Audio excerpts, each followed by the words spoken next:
Hi everyone, welcome back to my channel. I hope all of you are doing well. So ಇವತ್ತು ನಾವು basic English grammar ಕ್ಲಾಸಲ್ಲಿ 3ನೇ ಕ್ಲಾಸನ್ನು ನಾವು ನೋಡ್ತಾ ಇದ್ದೀವಿ. So let's get started. ಇವತ್ತು ನಾವು ಪೊಸೆಸಿವ್ ಡಿಟರ್ಮಿನರ್ ಆ್ಯಂಡ್ ಪೊಸೆಸಿವ್ ಪ್ರನೌನ್ ಬಗ್ಗೆ ಕಲಿತಾ ಇದ್ದೀವಿ. ಸೊ ಪೊಸೆಸಿವ್ ಡಿಟರ್ಮಿನರ್ ಅಂತ ಈ ವರ್ಡ್ಸನ್ನು ನಾವು ಹೇಳ್ತೀವಿ, ಈ ಸೈಡ್ ಇರೋ ವರ್ಡ್ಸನ್ನು ನಾವು ಪೊಸೆಸಿವ್ ಪ್ರನೌನ್ ಅಂತ ಹೇಳ್ತೀವಿ. ಸೊ ಈ ನೇಮ್ಸ್ ನಿಮಗೆ ನೆನ್ಪಿಟ್ಕೊಳ್ಳೋ ಅವಶ್ಯಕತೆ ಇಲ್ಲ, ಇಲ್ಲಿರೋ ಕಂಟೆಂಟನ್ನು ನೆನ್ಪಿಟ್ಕೊಳ್ಳಿ. ಸೊ ಮೈ ಅಂತ ಅಂದರೆ ನಾವು ನನ್ನ ಅಂತ ಹೇಳ್ತೀವಿ, ಕನ್ನಡದಲ್ಲಿ ನನ್ನ ಅಂತ ಹೇಳ್ತೀವಲ್ಲ, ಮೈ ನೇಮ್ ಈಸ್ ನನ್ನ ಹೆಸರು ಅಂತ ಹೇಳ್ತೀವಲ್ಲ ಹಾಗೆ.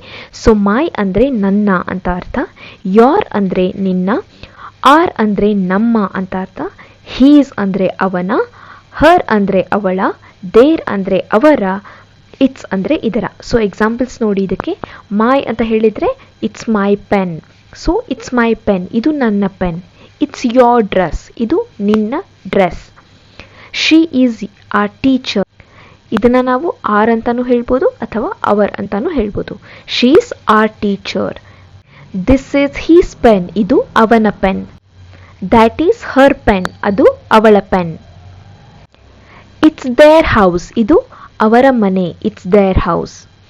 Look at its tail, tail ಅಂತ ಅಂದರೆ ನಾವು ಕನ್ನಡದಲ್ಲಿ ಬಾಲ ಅಂತ ಹೇಳ್ತೀವಿ. ಲುಕ್ ಆಟ್ ಇಟ್ಸ್ ಟೇಲ್, ಅದರ ಬಾಲವನ್ನು ನೋಡು ಅಂತ ಅರ್ಥ. ಸೊ ಪೊಸೆಸಿವ್ ಪ್ರನೌನಲ್ಲಿ ಈ ವರ್ಡ್ಸನ್ನು ನಾವು ಯೂಸ್ ಮಾಡ್ತೀವಿ.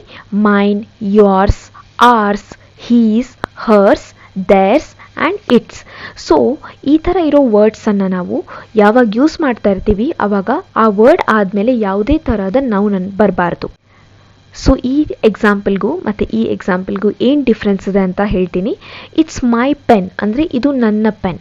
ದಿಸ್ ಪೆನ್ ಈಸ್ ಮೈನ್, ಎರಡರದ್ದು ಅರ್ಥ ಒಂದೇ ಬರುತ್ತೆ, ಬಟ್ ಯೂಸ್ ಮಾಡುವಂಥ ಸೆಂಟೆನ್ಸ್ ಫಾರ್ಮೇಷನ್ ಏನಿದೆ ಅದು ಡಿಫ್ರೆಂಟ್ ಆಗಿರುತ್ತೆ. ದಿಸ್ ಪೆನ್ ಈಸ್ ಮೈನ್, ಈ ಪೆನ್ ನನ್ನದು ಅಂತ ಅರ್ಥ. Next one is yours. ಹೇಗೆ ಹೇಳ್ತೀವಿ? ಯೋರ್ಸ್ ಅಂದರೆ ನಿನ್ನ. ಇಸ್ ದಿಸ್ ಯೋರ್ಸ್, ಇದು ನಿನ್ನದಾ ಅಂತ ಕೇಳಿದ ಹಾಗೆ. Is this yours? She is a teacher of ours, ಈ ಟೀಚರ್ ನಮ್ಮವರು. ದಿಸ್ ಪೆನ್ ಈಸ್ ಹೀಸ್, ಈ ಪೆನ್ ಅವನದು. ದಿಸ್ ಬುಕ್ ಈಸ್ ಹರ್ಸ್, ಈ ಬುಕ್ ಅವಳದು. The fault is theirs, fault ಅಂದರೆ ಮಿಸ್ಟೇಕ್ ಅಥವಾ ನಮ್ಮಿಂದ ಆಗಿರುವಂಥ ಯಾವುದೇ ಒಂದು ತಪ್ಪು. ದ ಫಾಲ್ಟ್ ಈಸ್ ದೇರ್ಸ್, ತಪ್ಪು ಅವರದು ಅಂತ ಅರ್ಥ. ಸೊ ಎಕ್ಸಾಂಪಲ್ಸ್ ನೋಡಿದ್ರಲ್ಲ ನೀವು, ಇದೇ ಥರ ನೀವು ಇದನ್ನು ಪೊಸೆಸಿವ್ ಡಿಟರ್ಮಿನರ್ ಆ್ಯಂಡ್ ಪೊಸೆಸಿವ್ ಪ್ರನೌನನ್ನು ಪ್ರಾಪರ್ ಆಗಿ ಸೆಂಟೆನ್ಸಲ್ಲಿ ಯೂಸ್ ಮಾಡಬೇಕು. I hope this topic is clear. So next ನಾವು ಕೆಲವೊಂದು ಇಂಪಾರ್ಟೆಂಟ್ ವರ್ಡ್ಸನ್ನು ನೋಡೋಣ.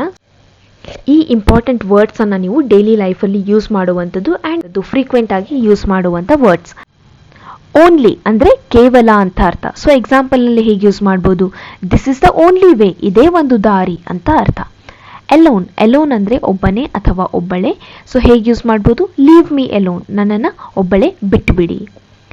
ಬೋತ್ ಅಂದರೆ ಇಬ್ಬರು. ಬೋತ್ ಆರ್ ಕಮಿಂಗ್, ಇಬ್ಬರೂ ಬರುತ್ತಿದ್ದಾರೆ.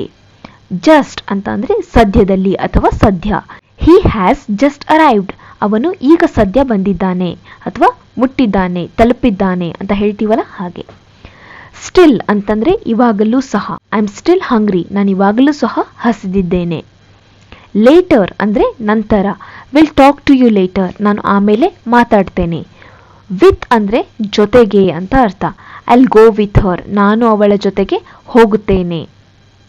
ವಿದೌಟ್ ಅಂದರೆ ಇಲ್ಲದೆ ಅಂತ ಅರ್ಥ. I can't see without glasses, glasses ಇಲ್ಲದೆ ಅಥವಾ ಸ್ಪೆಕ್ಟ್ಸ್ ಇಲ್ಲದೆ ನನಗೆ ನೋಡೋಕ್ಕೆ ಆಗಲ್ಲ. I can't see without glasses. Now ಅಂದರೆ ಈಗ. I am on the way now, ನಾನೀಗ ದಾರಿಯಲ್ಲಿದ್ದೇನೆ. I am on the way now. So ಅಂದರೆ ಅದಕ್ಕಾಗಿ ಅಥವಾ ಅದಕ್ಕೋಸ್ಕರ. ಸೊ ಎಕ್ಸಾಂಪಲಲ್ಲಿ ಹೇಗೆ ಯೂಸ್ ಮಾಡ್ಬೋದು? She is not well, so she can not come. So ಇದರ ಅರ್ಥ ಏನು? ಅವಳಿಗೆ ಹುಷಾರಿಲ್ಲ, ಅದಕ್ಕಾಗಿ ಅವಳು ಬರಲಿಕ್ಕೆ ಆಗಲ್ಲ. ಸೊ ಆಗಲಿಲ್ಲ ಅಂತ ಹೇಳಬೇಕಾದ್ರೆ, ಬರಲಿಕ್ಕೆ ಆಗಲಿಲ್ಲ ಅಂತ ಹೇಳಬೇಕಾದ್ರೆ ನಾವೇನು ಯೂಸ್ ಮಾಡಬೇಕು? ಕುಡ್ ನಾಟ್ ಅಂತ ಯೂಸ್ ಮಾಡಬೇಕು. ಕೆನಾಟ್ ಅಂತ ಇದೆ ಅಂದರೆ ಆಗಲ್ಲ ಅಂತ ಅರ್ಥ. ದೆನ್ ಅಂದರೆ ಆಮೇಲೆ. I am going to school, then I will go to the market. ಅಂದರೆ ನಾನು ಫಸ್ಟ್ ಸ್ಕೂಲ್ಗೆ ಹೋಗ್ತೇನೆ, ಆಮೇಲೆ ಮಾರ್ಕೆಟ್ಗೆ ಹೋಗ್ತೇನೆ. ಸೊ ದೆನ್ ಅಂದರೆ ಆಮೇಲೆ. ಬಿಕಾಸ್ ಅಂದರೆ ಯಾಕೆಂದರೆ ಅಂತ ಅರ್ಥ. She is sleeping because she is tired, ಅವಳು ಮಲಗಿದ್ದಾಳೆ ಯಾಕೆ ಅಂತ ಅಂದರೆ ಶಿ ಈಸ್ ಟಯರ್ಡ್. ಬಟ್ ಅಂದರೆ ಆದರೆ ಅಂತ ಅರ್ಥ. She is tired but she'll come, ಅವಳಿಗೆ ಟಯರ್ಡ್ ಆಗಿದೆ ಆದರೂ ಅವಳು ಬರ್ತಾಳೆ ಅಂತ ಅರ್ಥ. I hope this small video or small topic is clear. So ಈ ಬೇಸಿಕ್ ವರ್ಡ್ಸ್ ನಿಮಗೆ ಹೆಲ್ಪ್ ಆಗಿರುತ್ತೆ ಆ್ಯಂಡ್ ಅರ್ಥ ಆಗಿದೆ ಅಂತ ಅಂದ್ಕೊಳ್ತೀನಿ. ಆ್ಯಂಡ್ ನಿಮಗೆ ವಿಡಿಯೋ ಇಷ್ಟ ಆಗಿದ್ದರೆ ಲೈಕ್, ಶೇರ್ ಆ್ಯಂಡ್ ಸಬ್ಸ್ಕ್ರೈಬ್ ಮಾಡಿ, ನಿಮ್ಮ ಫ್ರೆಂಡ್ಸ್ ಜೊತೆಗೂ ಶೇರ್ ಮಾಡಿ. ಸೊ ನೆಕ್ಸ್ಟ್ ಕ್ಲಾಸಲ್ಲಿ ಬೇರೆ ಒಂದು ಇಂಪಾರ್ಟೆಂಟ್ ಕಾನ್ಸೆಪ್ಟನ್ನು ನೋಡೋಣ. So will meet you in the next video. Till then take care. Bye.